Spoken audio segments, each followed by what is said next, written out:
Hey everybody, it's Mark Quinn with Perfectly Snug. So glad you're tuning in. I have been in the mattress industry for over 35 years, hard to believe. And I hold patents in adjustable comfort technology, the integration of biometrics into sleep products. I've done a lot of different things, but it's not about me today. Today it's about Dr. Daniel Gartenberg. Dan, welcome to this podcast. How you doing, brother? Thank you for having me here. I'm excited to delve deep into all things sleep health. Yes, yes. And so Dr. Daniel Gartenberg, he's been in the sleep space for 15 years. He has over $3.5 million in grants from the NIH. He's also an assistant adjunct professor at Penn State.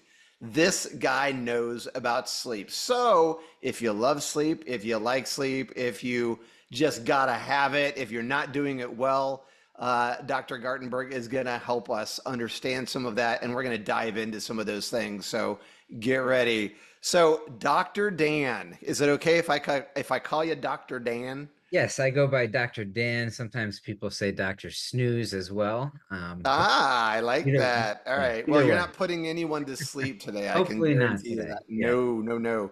So, Dr. Dan, tell us. So, I get so frustrated because I feel like people, average people, and having been in the category for so long, I have a lot of reference points for what I'm about to say. When we're little kids and we're growing up, like we get taught about the four food groups, right? We know what we should be eating and we have some basic knowledge of food and nutrition. Then as we grow, we have PE class, physical education, and teachers and coaches are talking to us about how important it is to exercise for 30 minutes a day and why it's good for our heart health and other things. And as we grow and get bigger, those things are reintroduced to us at different points in our life. But it is my understanding that even on a basic level, physicians get very little training when it comes to sleep. And then when you apply it to our own, our own life, like no one ever taught me about sleep. My parents didn't teach me about sleep. Elementary school teachers didn't teach me about middle school, high school, college. Nobody taught me anything about sleep. As a matter of fact, it is my belief that people do not have a basic understanding about sleep, stages of sleep, why it's important, what it actually does for you, how to do it better. Am I wrong here, or is that your experience as well? No, I mean, I think you're really hitting the nail on the head. I mean, when it comes to sleep, in our society in particular, I think we have a real cultural problem. And I mean, it's even embedded in our language. There's a common saying like, I'll sleep when I'm dead. I'm a New Yorker. And so, you hear things like the city that never sleeps.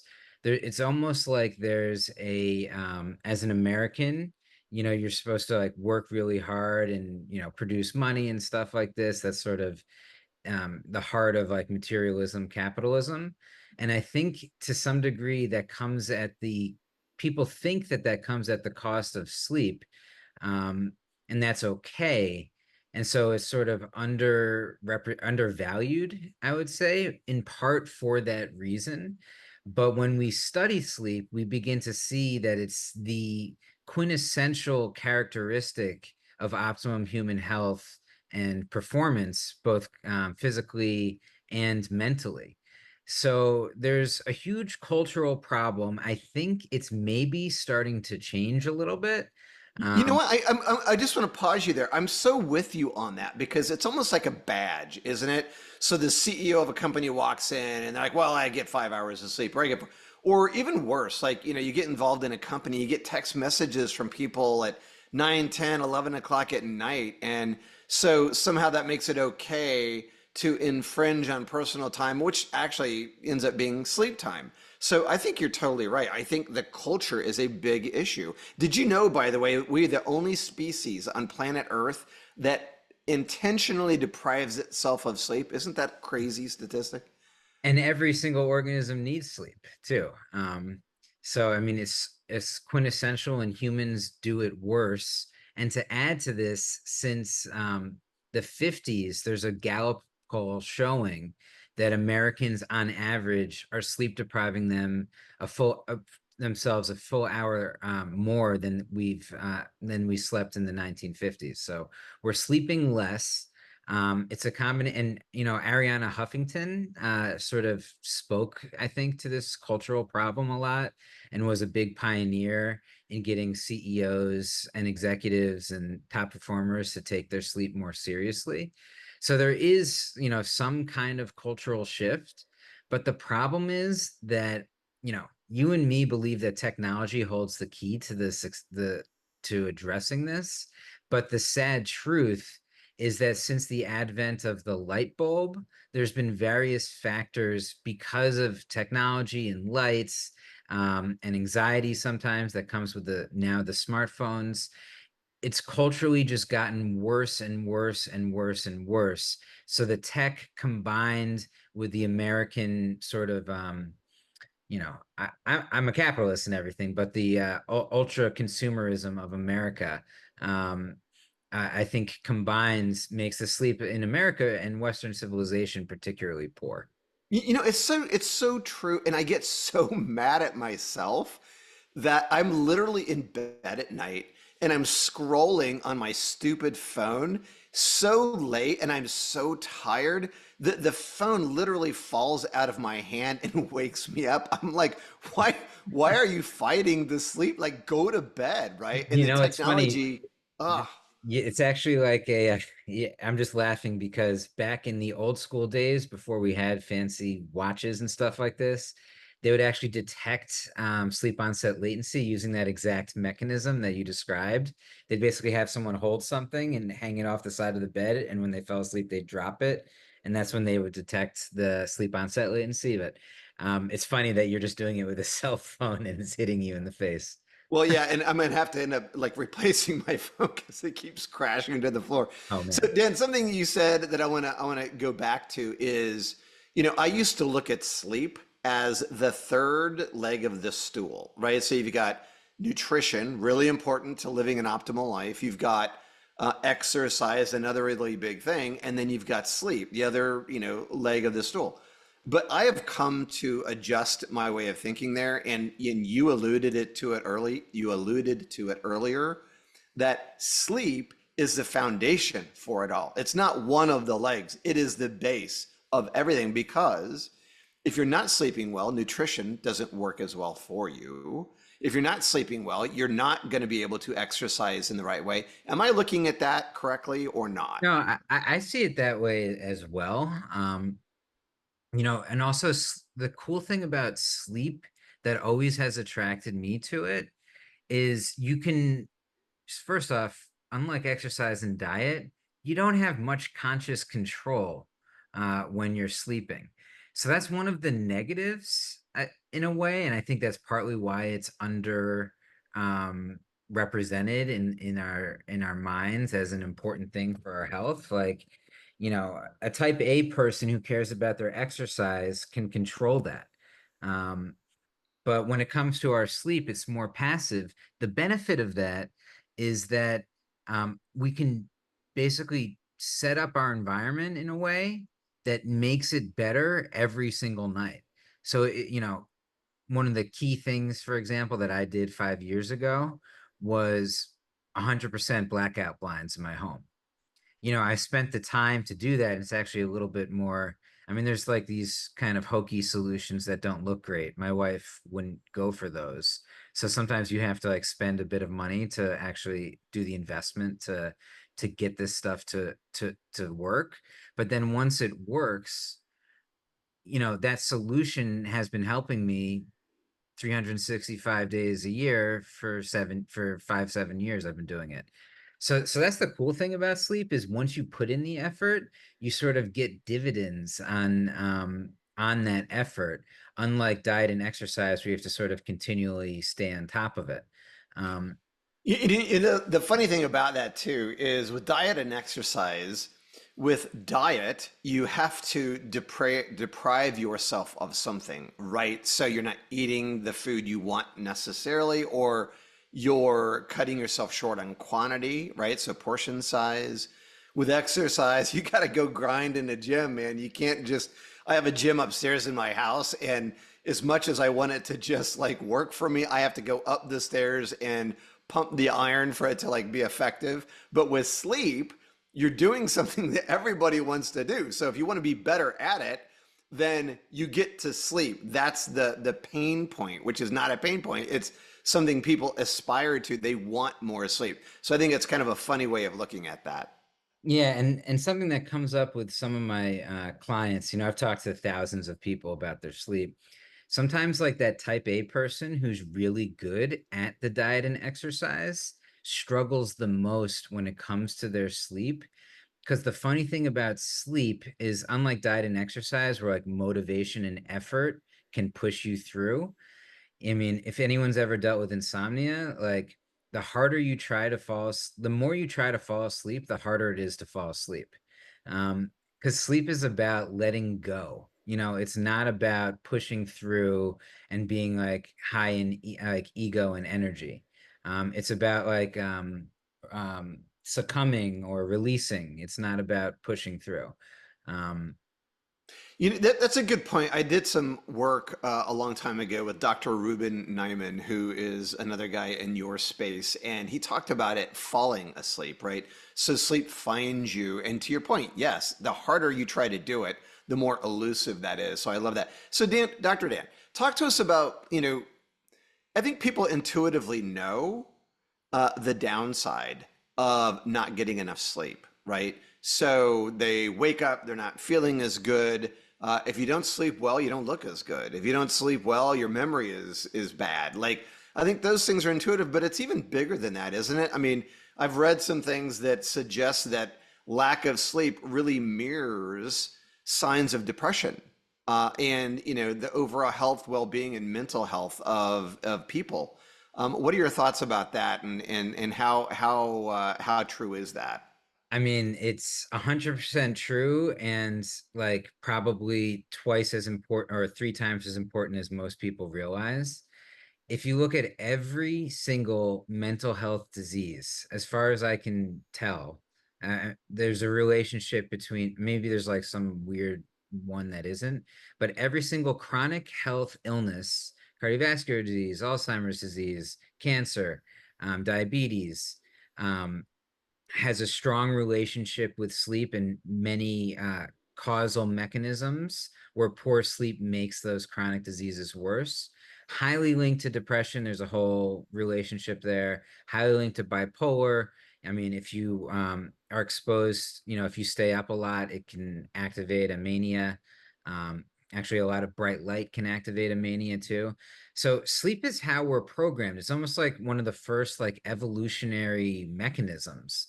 I mean, um, we essentially evolved from the ocean, really. And, you know, some of the bacteria went to the top and took in the sunlight. And like that's how this whole thing started, the circadian rhythm, which is essential. It's just one of the main components of sleep. So it's really ingrained in literally every cell of our body, every cell. And your organisms have their own circadian rhythm. Every single organism on the planet sleeps to some degree, some in different ways, but all of these things point to how it's essential for everything. Thermoregulation, basically, keeping your cells and body at the right temperature, and your brain. You'll die if you don't sleep. And some people are born with a weird condition, actually, where they don't sleep, and unfortunately, they die shortly after. Um, so, this is all things pointing to how essential this is. Um, and, sleep amount.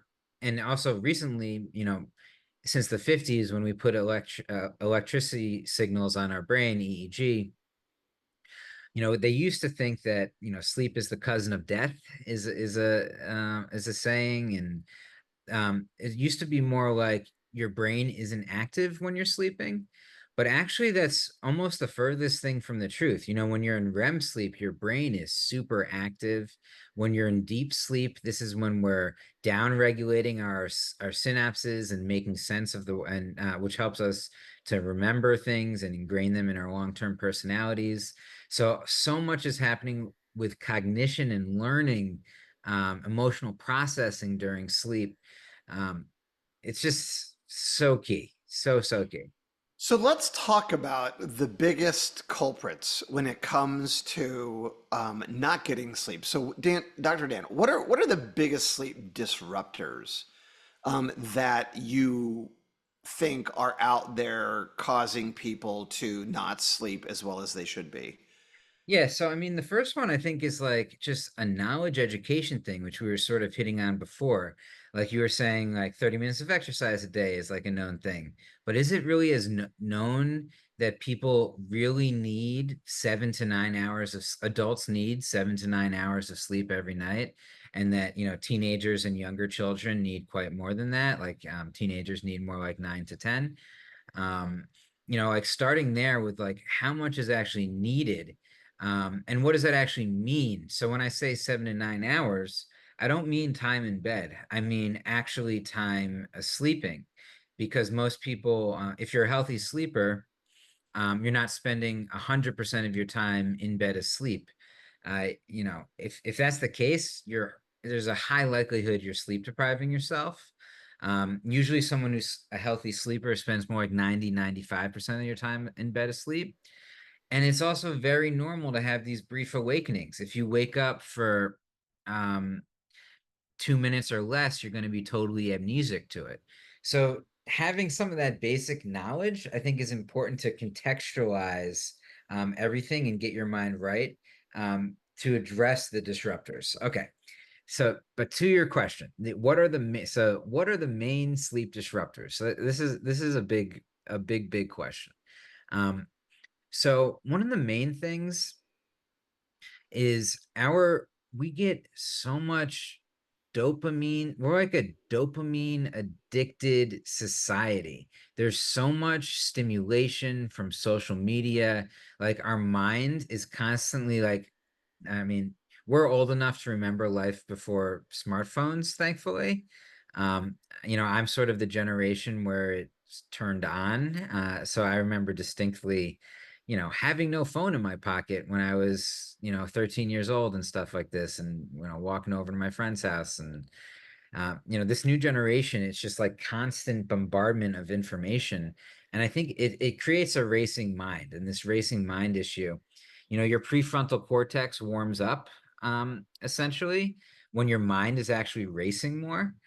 Um, so that's why, this, temperature is a big factor. There's other things that we'll talk about too, but the mechanism whereby temperature plays a role, your brain is literally heating up, when it's having anxiety and racing thoughts, which is a huge issue. Probably around 30 million, to 60 million people have insomnia. Basically, 60 million have periodic insomnia, and about 30 million have chronic insomnia. Um, and so, actually, one of the famous researcher, who first investigated a solution for this with temperature, this guy Eric Nofzinger. He's well known in the research community. He was at University of Pittsburgh. He was actually the first temperature solution on the market that I'm aware of, or one of the first.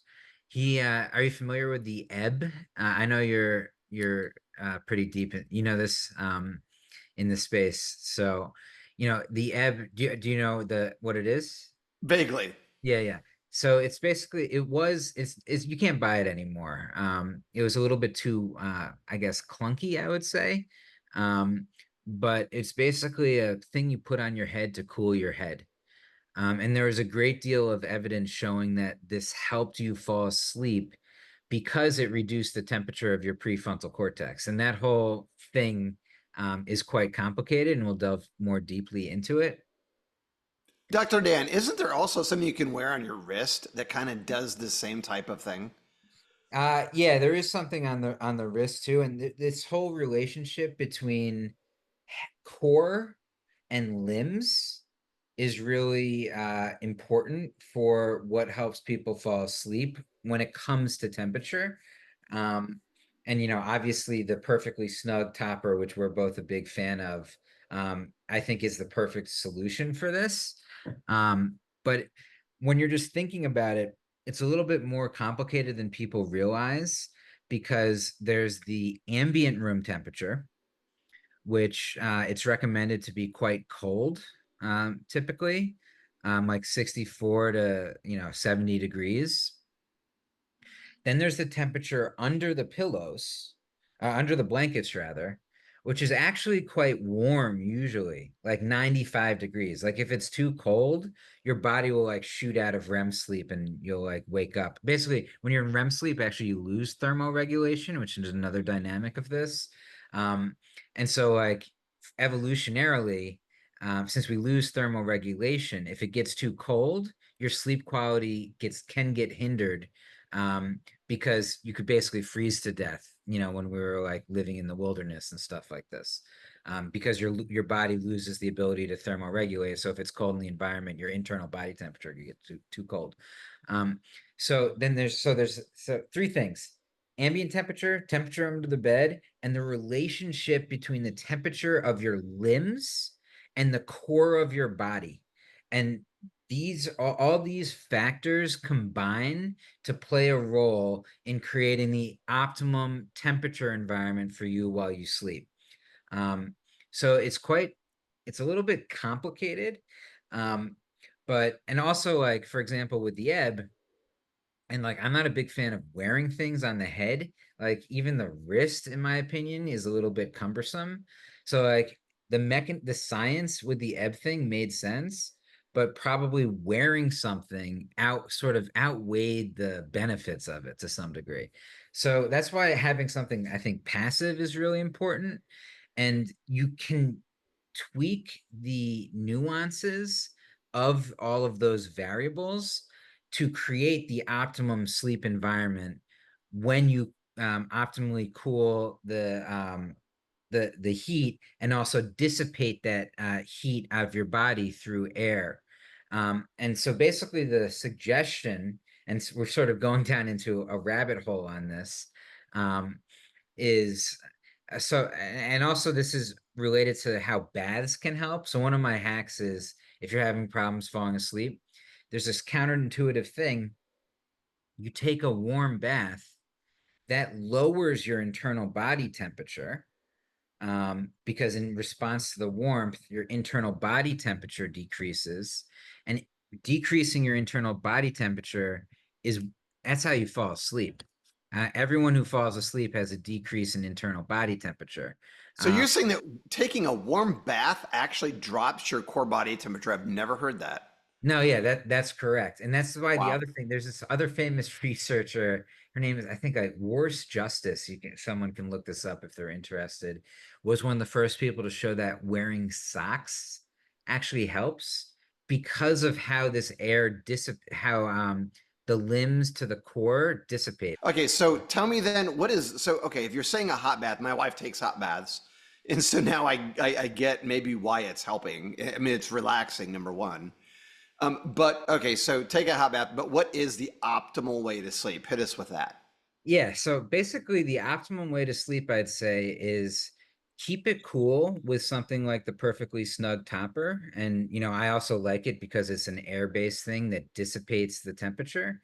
And actually wear socks so you have this differential between your core body temperature and your limbs. So you're like, it's a cool environment. Also keep it like 64 to 70 degrees. So it's like a cool environment, like cool under the bed, snuggle up with plenty of blankets so you're warm enough. You're also warm enough because you're wearing the socks. And that's creating the perfect dynamics for your body to actually reduce internal body temperature and fall asleep.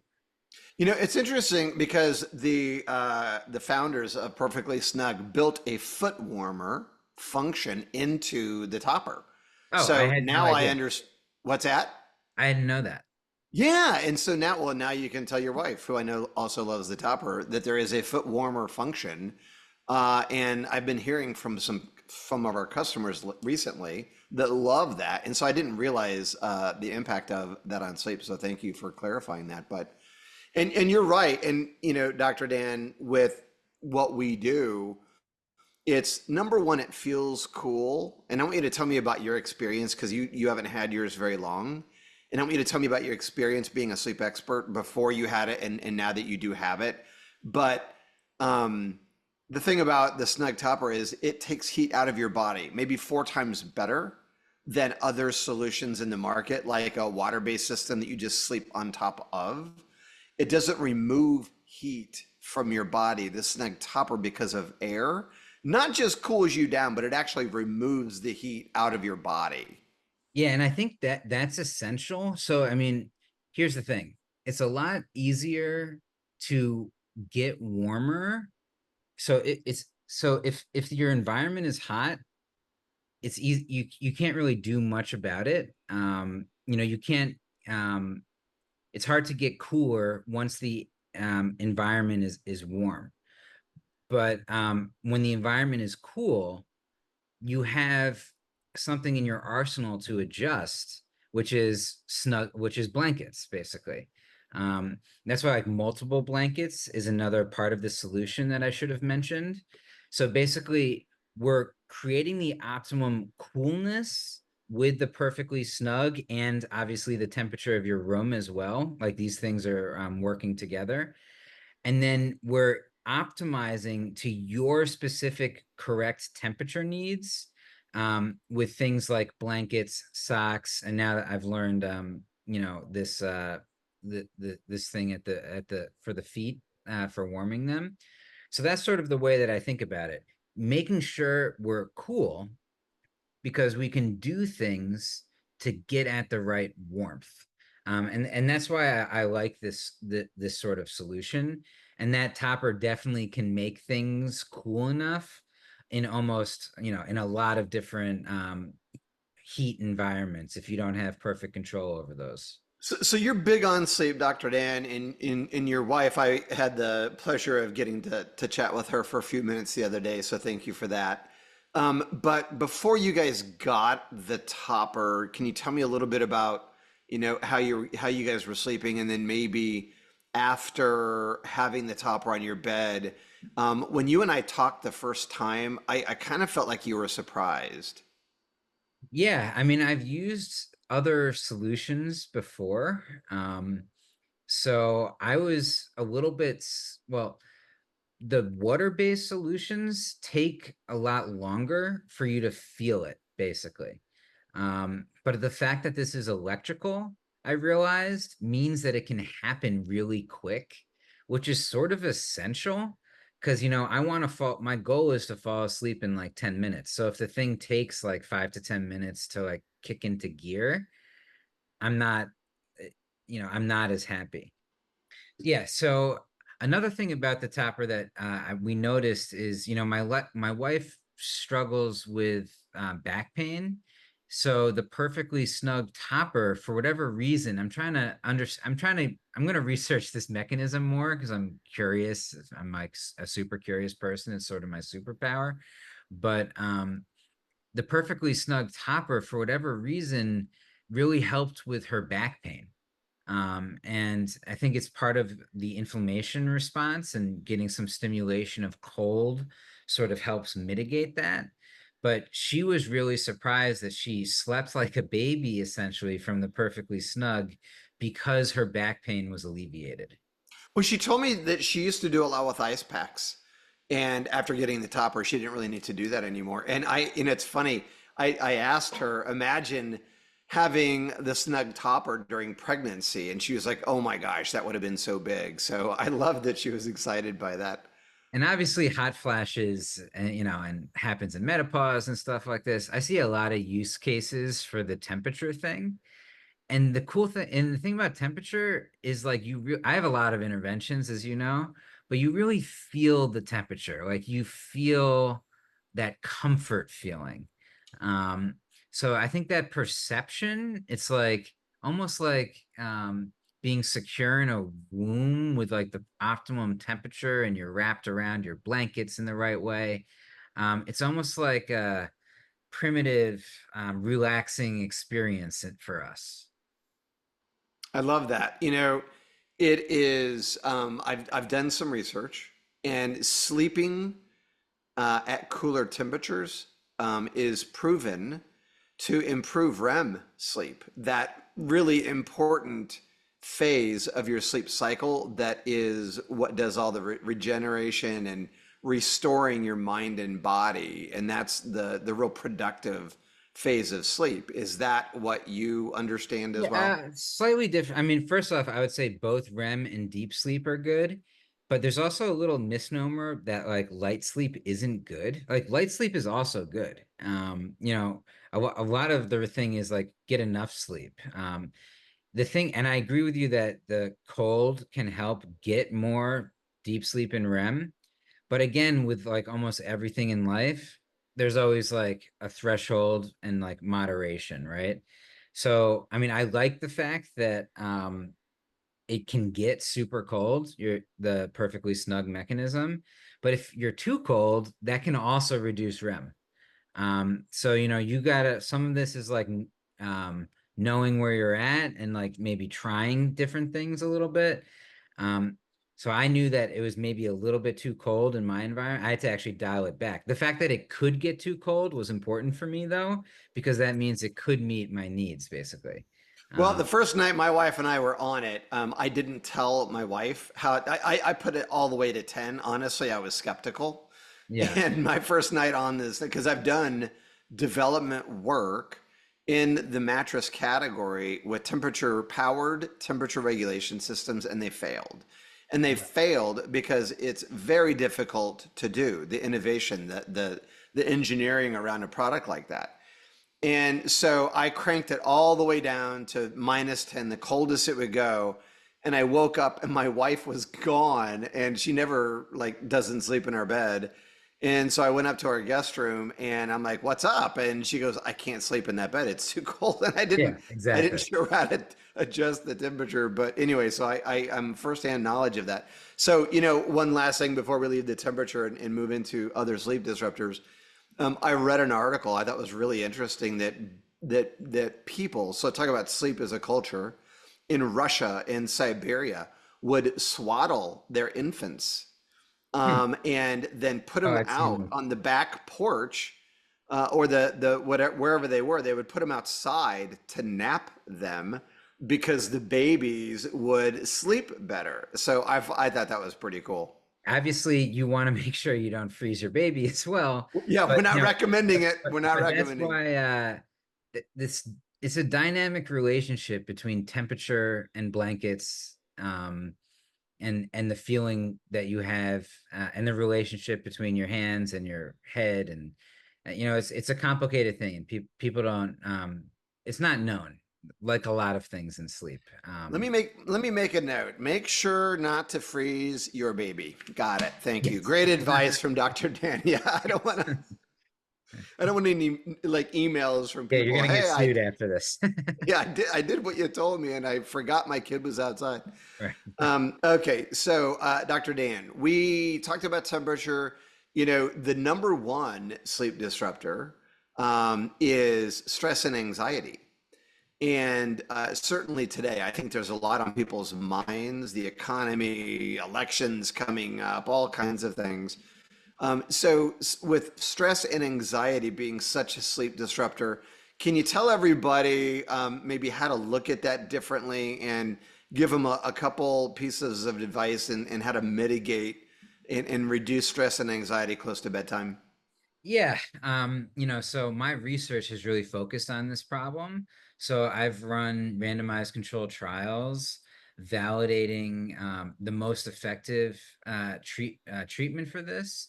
And so the most effective treatment is actually 6 weeks of cognitive behavioral therapy for insomnia. The problem is that some states literally have one person trained in this in the entire state. I think there's about 1,000 people trained in this in the world. So there's a huge access problem. So what I've been working on is a way of basically distilling the tenets of cognitive behavioral therapy for insomnia into a program. And those tenets are relaxation, so like having a wind down before bed, the app that I'm involved with, Sleep Space, we have like progressive muscle relaxations, ocean waves you can do. There's a lot of apps like this as well. And so having a ritual where sleep doesn't happen right away, but you should have a relaxation period prior to sleep. And if you struggle, starting out with breathing exercises or meditation, sometimes it's good to do it during the day if you're not an expert at it, and then introducing it into your bedtime ritual. That's always helpful. Um, we play sounds also throughout the night that sort of brings down the stress response, and we use ocean waves. It's almost like a rhythmic pulsation kind of thing. Um, and our system can actually detect sleep in real time and like adjust the sound machine and stuff like this. Um, the other component of cognitive behavioral therapy is stimulus control. So that means associating your bed with sleeping. So that's why I mean, I'm always about the multimodal approach of sound, light, temperature. That's my thing. Um, so I've done a lot with sound and light.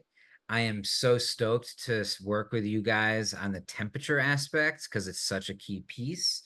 But, with this wind down ritual, we have receptors in our eyes that are very sensitive to different types of hues, even when our eyes are closed. And you really should have red light or dim red light when you're winding down. So, we connect with these LifeX bulbs to get dim light in our wind down. So my wife will like read in dim red light instead of bright light. Try not to have like super bright light in the bathroom and stuff like this. I usually use my phone as a flashlight, basically. So that's another piece is, having the wind down.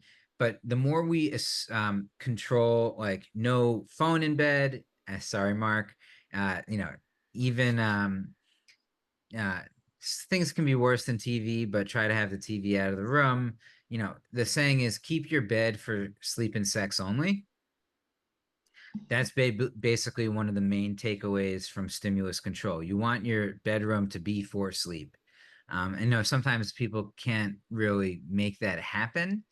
And that's why it's more important than ever in those cases to use sound, light, and temperature to create that association between your sleep environment and sleeping.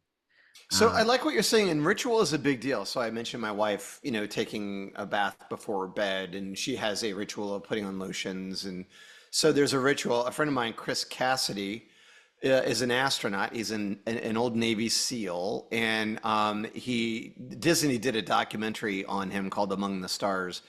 huh, And on another podcast I used to produce, we had him on the show and we talked about his time on the space station. He's got two different tours on the space station. So he's lived in the space station for essentially a year. And so we talked to him about sleep and what's it like to sleep in space and all this. And they have these bags, Dr. Dan, that they kind of tether to the wall because there's no gravity up there, right? And so huh. it keeps you from just floating around the space station. But another thing he said was some guys bring a neck pillow. And I'm like, well, why do they need a neck pillow if there's no gravity? Therefore, they're not like put. And he said it's all about the way it feels. And it gets them that neck pillow is a sign, a Oh, signal to their interesting. Yeah. body that they're about to sleep. And so it's part of their process. And I thought, wow, that's really interesting. Yeah, that's like sort of my thing is I'm all about like, you know, we're sort of Pavlovian dogs in a big way. What I mean by that is we're association machines. Yeah. Um, so I'm all about how do we amplify these associations to help you fall asleep faster and stay asleep and get a deeper night of sleep for that matter. I know people that keep a journal by their bed. So part of it is like your brain is so full of junk from the day and stress and, things you got to do today and things that you did and said or shouldn't have said or forgot And then tomorrow, man, it's all going to start over again tomorrow. We got a list of things we have to accomplish. So the idea was to get that stuff out of your head, write it down on a piece of paper, shut the book, put it in a drawer, and just let it be done for the day, and get it out of your head, and just say Exactly. to yourself, okay, it'll keep till tomorrow, go to bed. So that's one of, you're actually hitting on another aspect of the cognitive behavioral therapy for insomnia. That's part of like the cognitive training aspect. They'll like say like everything you have to do or every thought and like rank them. They have like all these like paper guides basically. And that's actually a part of the system within the sleep space app that we made. The other components are so cognitive training, which is like thinking differently about sleep and your thoughts and stuff like that. Obviously, sleep hygiene, which is like the basic things of like not taking stimulants and stuff close to bed or drinking alcohol and stuff like this. Um, and then the other one, it's a little bit counterintuitive to some folks. Um, Oftentimes, and this is only speaking to people that really struggle with falling asleep and staying asleep. And obviously, if you have insomnia, you should speak to your doctor about this. But slightly not spending too much time in bed for a severe someone that has severe insomnia, and they see a doctor. Oftentimes, the doctor will pretty can significantly restrict the time in bed. It's always there's a little danger in that, obviously, because sometimes you can be too tired the next day. But just think about it like this. Oftentimes, if you're an insomniac, you think, oh my God, I only sleep 5 hours or 4 hours. I need to spend, and so I'm only sleeping like 50% of the time in bed. I need to spend 10 hours in bed to get the sleep that I need. I understand that thought. I understand why you might have that thought, but it's actually the exact opposite. Because what you want to do is you want to go to bed when you're tired. That way, because oftentimes if you don't do that, your mind starts racing and then you're off into another pattern. That's why also if you're doing that for more than 15, 20 minutes, you should get out, leave the bedroom and then come back. Um, so if you're in bed too long, you're not going to bed when tired. We want to build up your homeostatic sleep drive. If you have, and this is only, I'm speaking to the insomniac right now. So those are the main components that are proven. And then layering on these other modalities with the sound, light, and temperature, and possibly a super safe supplement. I don't know if you know, I work for this other company, MD Bio Wellness, that uses GABA. Um, and it's a pretty safe profile, and some in some cases melatonin can be appropriate as So what well. is GABA though? What is that? So GABA is actually the most common inhibitory neurotransmitter. um, Which so means for a dummy like me. so basically when your mind is racing, you probably don't have enough GABA helps the mind stop racing because it inhibits your neural synapses a little bit in a good Okay. way. um, So is it a natural supplement? Is it It's a is natural it supplement. pharmaceutical? It's a It's not natural pharma. supplement. Yeah, yeah. Okay. It's super safe. Like I think like Uberman, like if you ever heard of one of the things in like Andrew Uberman's stack is like L-theanine. That's something that it's not directly GABA, but it sort of like promotes the production of GABA. Okay. Um, so like So your stack. body produces GABA? Is that what Oh you're yeah, saying? it's the most common neurotransmitter in the body. Okay. Okay. Um, so it's a pretty natural thing. Like there's a place for melatonin, but there's some thought that maybe taking it every single night could uh, impact your endogenous production in some way, which Now, might, are we talking about GABA or melatonin? I'm saying melatonin. Well, I've heard that actually, and I think people take melatonin the wrong way from the research that I've done. It's not something you want to take every night. Is that Yeah, correct? it's not really meant for that. Yeah. Also, It's more there's an about, issue with the dosage. It's easy to do too much and then you're groggy the next day. And some of the dosages on these things are a little ridiculous. Like, I probably, for most cases, there's like certain jet lag and shift work things that is like super, it really makes sense for. But definitely on a regular basis, I wouldn't take more than 3 milligrams. maybe 300 micrograms could be appropriate. That's a very small dose. But generally, that's my thought on. I'm not sure, honestly. I mean, I'm a type of person where, as a scientist, I'll get new data and I'll shift my opinion.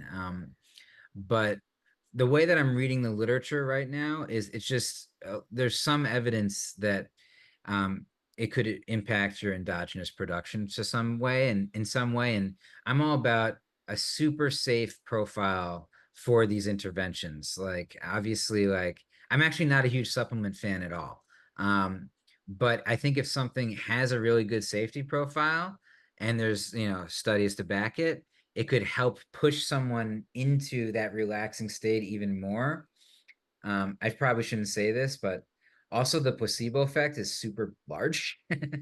I don't want to hinder anyone's placebo effect. But if something is safe and has a high safety profile, you can sort of riff off of all of these things. Um, and also, works to some degree and combine it with the behavioral interventions with the sound, light, temperature, and you have a knockout solution for sleep problems. Cool. And but one last disruptor I want to ask you about, and then I want to get in this show with some conversation around sleep technology because I think there are some really cool tools out there. But the last one is caffeine. Like it is shocking to me, right? So as a society, we'll spend billions and billions and billions of dollars on sleep meds over the counter, Advil, Tylenol PMs, all those different things. And then we'll drug ourselves when we wake up with like copious amounts of caffeine. And we're just like throwing down. Now, I mean, you think about the energy drink category, it didn't even Yeah. exist like maybe 5 years ago or however long, right? But we're just like, we're consuming all this caffeine. And I don't think people understand that there's a half life with caffeine. And this is my understanding, so correct me if I'm wrong. But if you drink caffeine past like 3 or 4 p.m., then you're not going to get great sleep if you're going to bed like around 10. Right. Because even though you say, like my wife used to say, well, I can have a cup of coffee with dinner and then Right. go to bed and I can go to right to sleep. But the reality is that you're not getting that good REM deep sleep that regenerates you for the next day. Is that accurate? 100%, 100%. My Ah, father-in-law, he was doing a ritual of espresso after dinner. I'm like, what are you doing? And he's like, I fall asleep fine because he has, and this is another thing. If you fall asleep really quick, it's probably a sign that you have some kind of deprivation going on. Um, so you actually should take a little bit of time, a little bit like 5 to 10 minutes to fall asleep. He's like, I fall asleep fine, but I'm saying to him, but your quality is really probably being impacted and you have no idea. And that's the tough thing about sleep is you oftentimes you don't know. And I would be remiss to have this conversation without mentioning sleep apnea, um, which is in my mind probably the second biggest disruptor, if not the first biggest disruptor. Um, and so it's many people are carrying around the machines and things today. And I don't know what it is, Dr. Dan, but so many people I know that struggle and they kind of have this sense that they may have apnea. I don't know why. Nobody wants to go get it diagnosed because nobody wants to have the Darth Vader mask on sleeping at night. So talk a little bit about that and maybe how people should be thinking yeah. about that differently. But sorry, I went on a whole garden path here. To answer your first question on the caffeine, yes, I'm actually pretty pro caffeine. Um, I think it's good in the sense of you want to be active and alert during the day. You want to get outside. You want to be as alert as possible. You want to get things done, do things, expend energy. That's going to help you sleep. And caffeine is, it has antioxidants. It's a safe drug. I mean, There I you love go. it. It helps, it gives me the dopamine and it's just knowing when to stop, knowing your dosage. Um, and I didn't realize this until recently, actually, and you're totally right. People metabolize caffeine very differently. I used to think, and I was wrong about this as I learned more. I used to think that if you had a fast metabolism, that also meant you metabolize caffeine fast, but that's not necessarily true. You can actually metabolize You can have a fast metabolism, metabolize food fast, but you have a different sort of metabolism that's unique for caffeine. And there is actually ways of getting this tested. There's also your perception to some degree, but maybe you're not totally aware of, when it's in your system or not. But there is a way to determine your unique half-life for consuming caffeine because it can be quite variable. Some people it's like 8 hours for the half-life, and some people it's like 4 hours.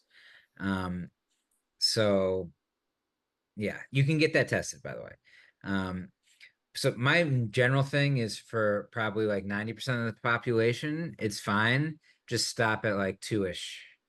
Um, Do you maybe. ever, do you, I'm sure you know the name Dr. Michael Bruce, Yeah, another friend of mine. I've done some work with him. Michael used to call it a nappuccino. exactly. So yeah, so drink a cup of coffee at 2 in the afternoon, 3 in the afternoon, or whatever, and take your nap. And then when you wake up, that caffeine will be kicking in, Yeah, it's and you'll called a be ready to go. caffeine. Because you don't want to get into REM sleep when you're napping. You want short bursts, 20, 30 minutes. And I'm Oh like, yeah. that's so clever. I like that. It's also I've never heard nappuccino. That's a good one. It's also they call it a caffeine nap is another thing for it. So actually when I was sleeping, right now my sleep is just wrecked because the newborn sort of it's getting a little better, but when I used to sleep my best, it would probably be I would sleep like around 7 hours, which is the recommendation. I know I need around 7.5. So I basically slightly sleep deprive myself and then take a nappuccino at during my afternoon dip, which is, the circadian dip is totally normal. Um, to have a little bit of a lull then, especially if you're slightly sleep deprived. And then I'd get the 7.5 that I need because it's over a 24-hour period when we evaluate sleep need. And I do it through this 20-30 minute siesta caffeine nap. So I am a fan of that strategy. Cool. All right. So now let's go back to CPAP and sleep apnea because I think that is really relevant. And then we'll end with some talk about sleep tech. But so anyway, you're closely affiliated with some of that. So talk about CPAP. Yeah, yeah. So I mean, it's almost like a a shift in. All right, here's the big. Okay, take a step back. When people think about sleep apnea, I think it's a shame almost that they only think of the mask. And I think there's a mortality thing, like fear of death going on, like lack of manliness thing going on. And honestly, who wants to wear something on their head like that? Also, I mean, it's reasonable. Um, that being said, a lot of people get this. If you have a serious issue of sleep apnea, they try it and it's like night and day. And then they're like, oh my God, this is awesome. I'm going to use this every single night. So some people experience that, and that's awesome. They should experience it. They're doing the right thing. It's the first line treatment. But there are other solutions for sleep apnea. Probably the most validated as effective is something a dentist actually can make. There's very few that are trained in this properly, but they can make something called a mandibular advancement device. It's not a mouth guard. It's like some of these like podcasters and stuff are like selling these like sort of out of the box mouth guards. This is a specially made device. It's like a mouth guard. I use it because, I work with a company called Wesper that helps people get diagnosed from this from their home. Can you spell Um, that? So Wesper. So is it wesper.com? Actually, it's .co. Wesper.co. I Okay. actually have if you look at my review of it, you can do Dan Gartenberg review, and I actually go through my whole experience. I'm someone who's dealt with a lot of these issues myself, and that's part of my passion. It started for me in high school. I had something called delayed sleep phase syndrome, and then I had insomnia, and then I discovered actually working for consulting with Wesper, I was just playing with the device, and I found I had a mild case of sleep apnea. And I think a huge percentage of Americans, maybe one in two, have suboptimal breathing at night.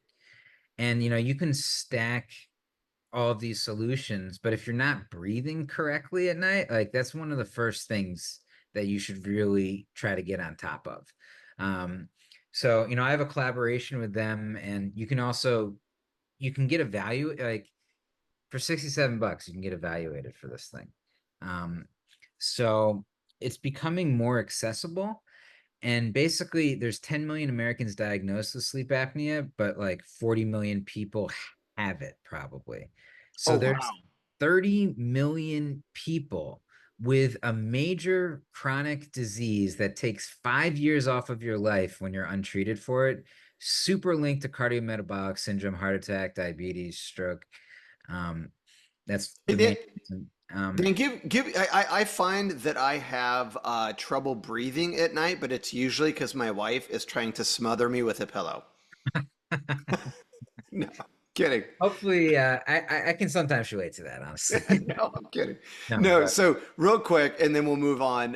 What are a couple signs? So we say there's so many undiagnosed people.